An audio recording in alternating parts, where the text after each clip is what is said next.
I just bought 10 million Terra Luna Classic in an insane move, and I want to explain my thought process here. Right now, the price of Terra Luna Classic is down a fair amount from the peak. Currently, Terra Luna Classic is sitting at the 1.7 level, which right now would mean about a 3x if we go back to the highs that we saw in September of about the 5 level. Now, this is one of the key things behind my basis of buying 10 million Terra Luna Classic right now, is that right now we're down substantially from the highs, and that's normal. We had big things happening in September, staking re-enabled, validators coming online, a lot of stuff happened in October, more validators added.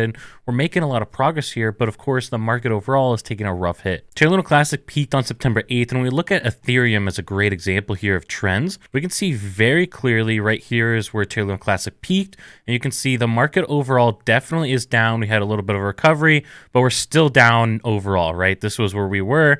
Now this is where we're at. We're down substantially from those high levels, and right now that's of course dragging down the overall market, including Terra Luna Classic. Now, this, of course, does not entirely discount the decrease in price of Terra Luna Classic. We're talking Ethereum went from roughly 1,600 down to 1,200. So you're talking a definite drop in price. But again, this is not a justification for price to drop 1/3.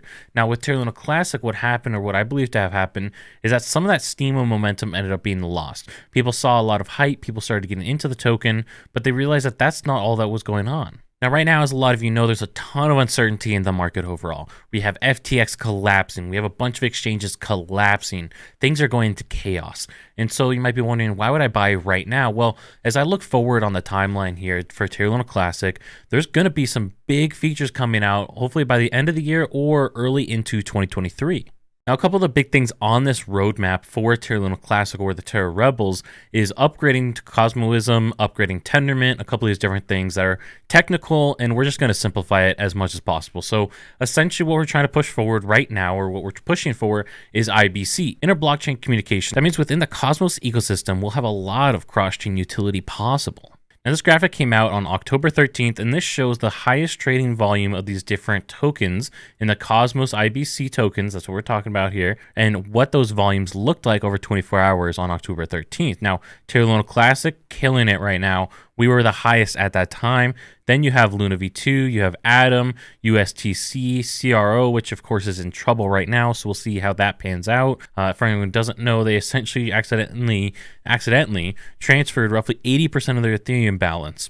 So we'll see what happens about that. A lot of people are very skeptical, but then we have a couple other tokens here that you might not be as familiar with. But again, the important thing to highlight is that the IBC allows these things to be transferred between the different networks.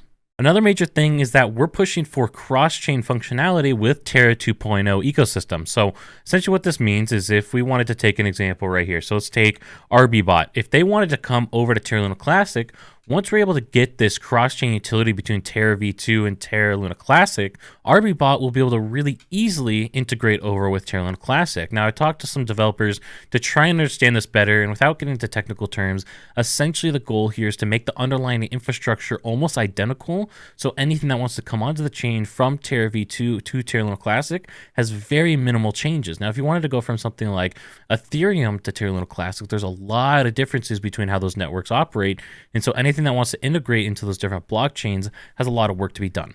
And this will help add some utility to the Terra Luna Classic ecosystem. And we can see here, there's a bunch of different categories of what's on Terra 2.0 that could come over to Terra Luna Classic. I mean, up in here in the top right, we're looking at some poker. That's been talked about a lot as a great utility, or casinos in general. You have a bunch of different NFT projects and NFT marketplaces that could come over to the Terra Luna Classic ecosystem. Right now, we really lack a clear NFT marketplace. There's a couple options, but no one's really familiar with them. They're not well known, and they're just not the best UI. We would also be looking at a lot of different DeFi options that could come in, different bridges, some launch pads, infrastructure, analytics, wallets, and then some miscellaneous stuff behind me over here, and then DAOs. So overall, we're looking at a lot of options here that could come to the Terra Luna Classic ecosystem. This list of different utilities on the Terra V2 ecosystem behind me has over 80 different projects listed here. Now, if we could get half of those onto the Terra Luna Classic ecosystem, we'd be vastly expanding the potential utility for Terra Luna Classic.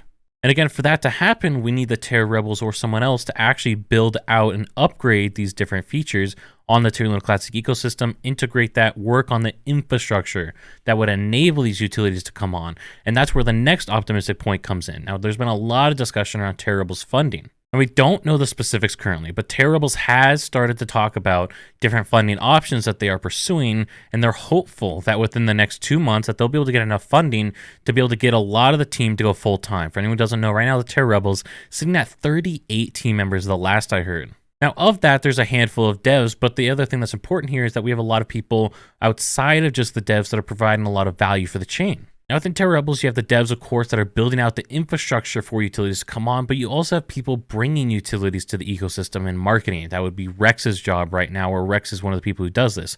Rex has been talking to the VentiSwap on getting them to actually burn Terra Luna Classic with a portion of their trading fees and actually go on to the Terra Luna Classic ecosystem. So they're going to burn a portion of their trading fees outside of Terra Luna Classic, which is amazing feat for us to accomplish. But as well as that, they're going to come onto the Terra Luna Classic ecosystem and start providing utility for people on the chain. And so as Terra Rebels is able to go full-time, we have a lot of them right now working full-time jobs and then spending a couple hours in the afternoon of their spare time. If we can actually get all these people full-time, we'd be looking at getting the infrastructure for this cross-chain utility. We'd be looking at bringing on a bunch of different utilities. We'd be looking at partnerships with exchanges. We'd be looking at a lot of value that could come to the Terra Luna Classic ecosystem in the next couple months that I believe could put us above the high price of the 5 level that we saw before when staking was re-enabled and some of that utility and value started to be brought back to the ecosystem. And so right now, this is a high-risk play. If we see another major exchange collapse, we could definitely see crypto drop another 30%. If we see other things happening, again, another 30% drop is very possible. And so I could lose some money buying this 10 million right now.